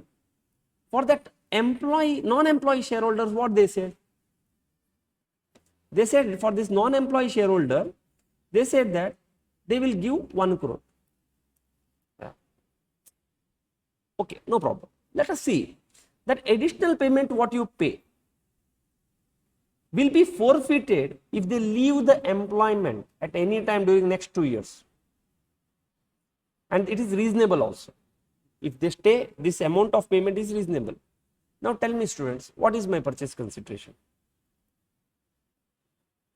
If I have to calculate the purchase consideration which I am going to pay to acquire, can you tell me the amount of purchase consideration? Can you tell me the total? Use your calculator and not required. Looking at the question, can you tell me the purchase consideration? 2 crore 20. It is 60 plus 60 plus 100. 2 crore 20 lakhs. What about then this 1.5 to 2? You have to tell that it should be accounted as per Ind AS 19 as and they give the service. It's not a contingent consideration. If this was offered to all the 3 people, or if this sentence was not there, then yes, you should have found out the fair value of this contingent consideration. So it is 2.2 plus fair value of contingent consideration. Yes, Vidya, you're clear, no? You're understanding this.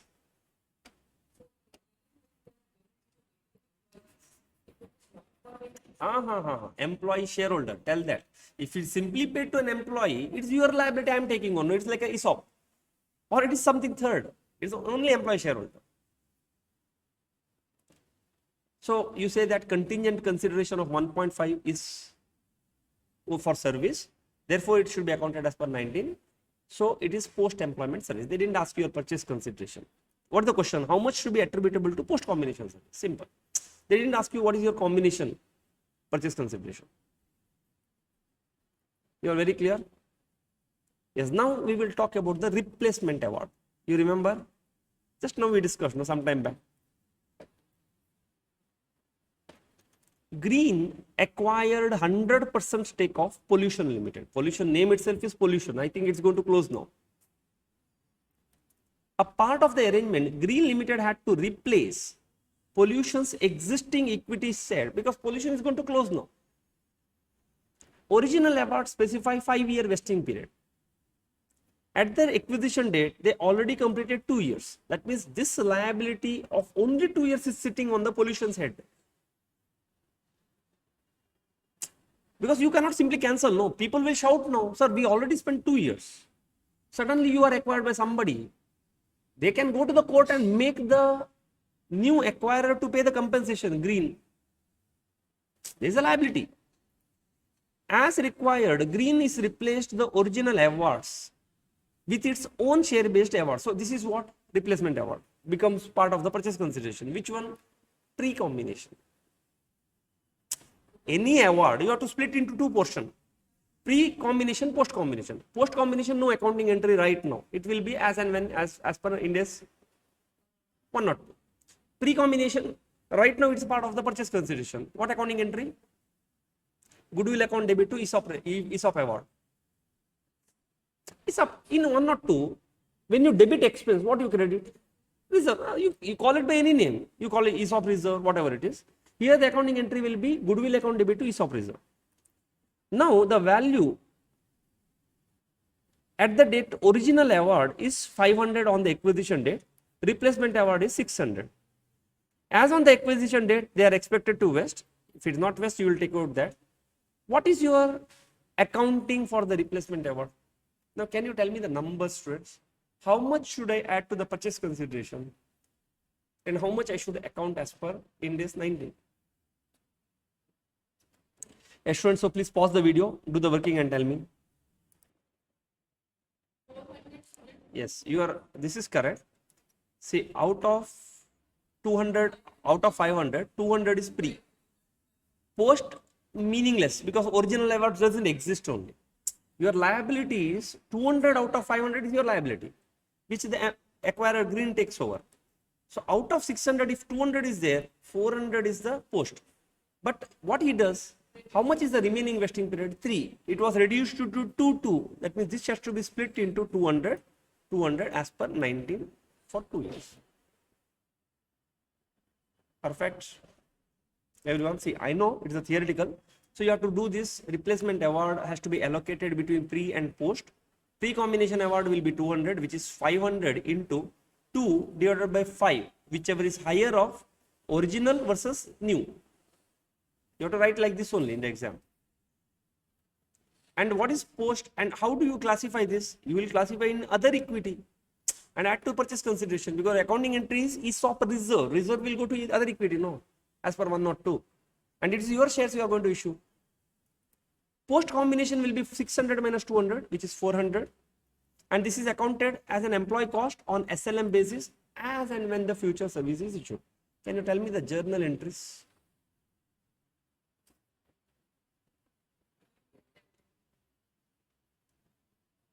Where is P&L, Baba? Goodwill, how much? 200. 2. ESOP reserve. Okay. So my accounting entry, for example, I have assumed net asset if it is 750, investment in P, let us assume 800, goodwill to equity reserve. Okay. If you want, you can keep the same thing also. And next year, employee cost to equity reserve 200, equity reserve to equity share capital. Equity share capital 600. Are you clear?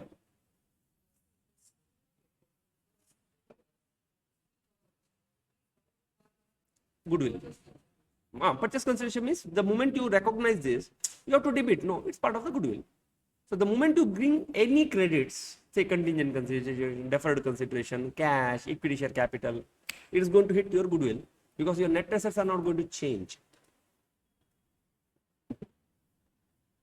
Perfect. Okay. Now one more replacement. XYZ issued 103. This exists. Okay. This is your question from 102. I didn't do there. I shifted it here because again you will ask me what is pre-combination, post-combination. Now you are much clear. Okay. So same thing. We will skip this. 3 years they reduce it to 2 years. So your pre-combination award will be 200. Post-combination 400 minus 200, 200. So you will. That's it. One small calculation. Let us talk about one non-replacement award. Important. Theory question only. No practical question. This you have got practical questions later. In one big problem, this is hiding. This you don't have. Only theory question is there. P is a real estate company, acquires another construction company. Already one vesting was there. 5 years are pending. 2 years are complete. P did not replace existing shareholder, but they cancelled it and they reduced remaining from 3 to 2 years, because out of 5, 2 years is spent, 3 years is pending. It's like the same previous question. Only difference is they cancelled it. None of the awards are vested. P did not replace the existing share-based payment scheme, but reduced the award. That means they allowed it to continue it. It is non-replacement. They did not replace. It is, they reduced the vesting period. But we know that what to do. Company P determines the based on the market value. On the acquisition date, the fair value is 500. Since it is non-replacement, there are, see, previously we have got two values. One is old, another is replacement award. In this case, replacement award itself is not there, no. So we have got only one, which is 500. What is the accounting for this? You will tell me the same thing. Split this 500 into pre, post. This pre, how do you calculate? Same story. Okay, so we will calculate the pre 500 into 2 divided by 5, which is 200. Now, how do I treat, what accounting entry will pass? Goodwill account debit to NCI, not equity reserve. Why? Because it's not my share. No, it is his shares. Tomorrow it's going to become an NCI for me. It's the acquiree's shares. No. In replacement award, it was my shares. That's why it's a purchase consideration. Now, what is it's part of NCI and post combination award? How much? See, this time it's the same thing. I will use 500 minus 200, 300. In replacement award, I should have used my replacement award minus the pre-combination. Have you understood this calculation?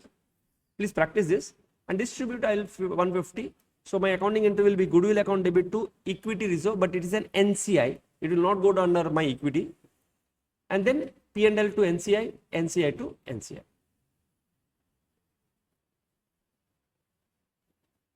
Yes, now two more questions on the replacement award.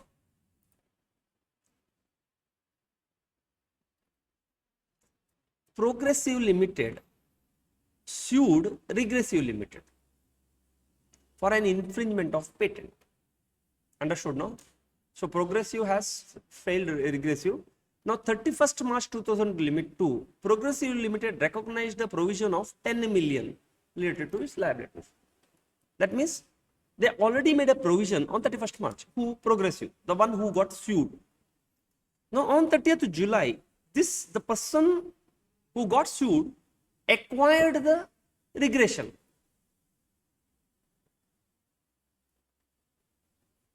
For 500 million.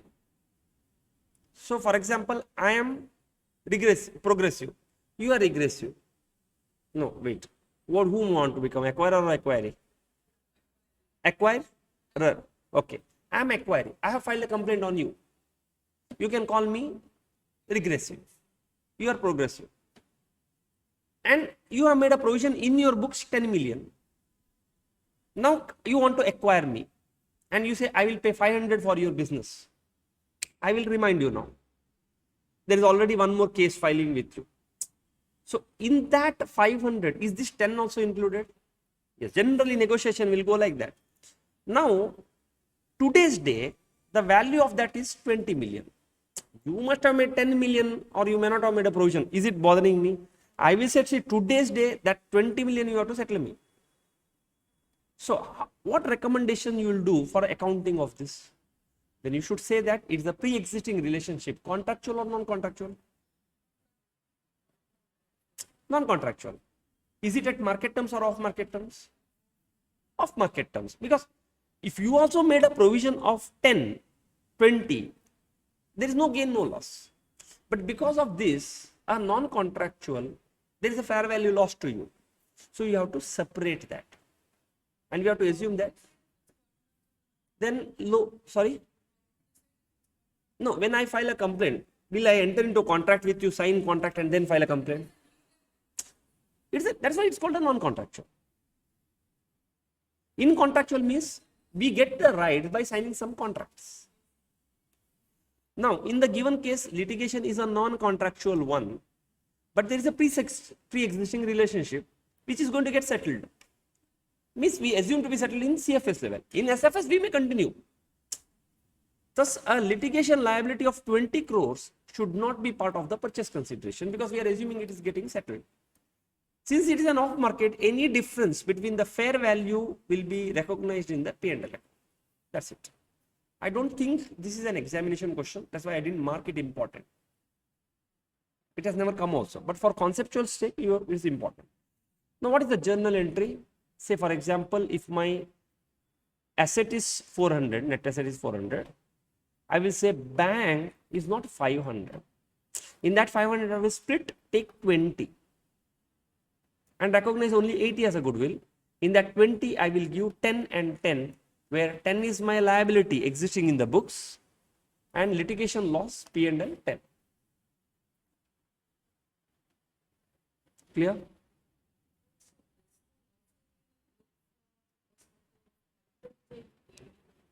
No, it's not a contingent payment. It's a pre-existing relationship. It's not a payment. Contingent payments are only in the future. If this happens, then I will pay you extra. It's a contingent payment means acquirer will pay to the acquiree. It's not a contingent, no. It's a pre-existing relationship. It's settlement. In contingent payment, there is no pre-existing. It is today I will pay for your business. In the future, if you make certain profits. And the same thing if I pay to the employee. See, understand, your question is very nice, but understand the distinctions between a contingent payment to employee, contingent payment in a legal suit. Understood the difference between the three?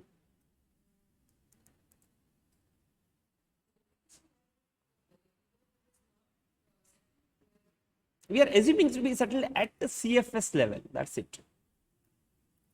At CFS only. No interest will come in SFS. SFS you don't make any additional provision also.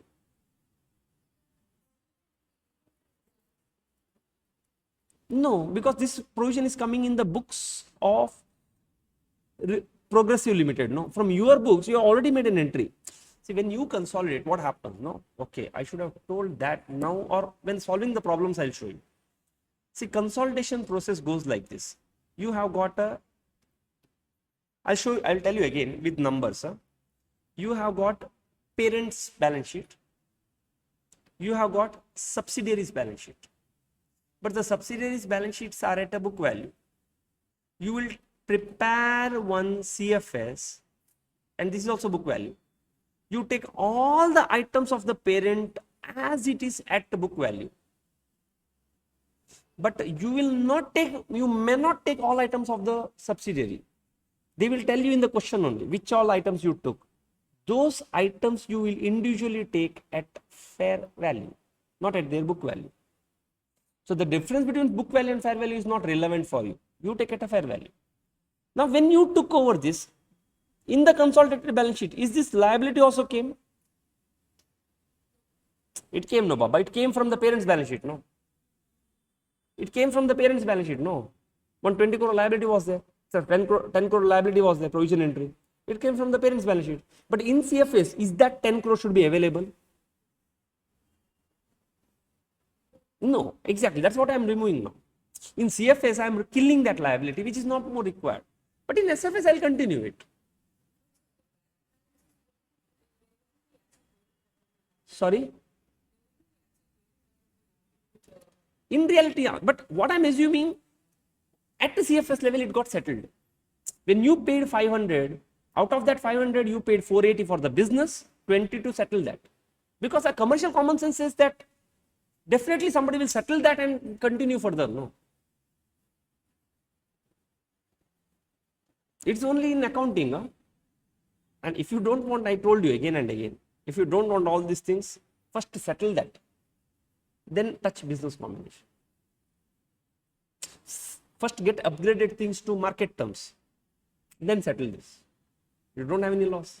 Things are very clean, very neat.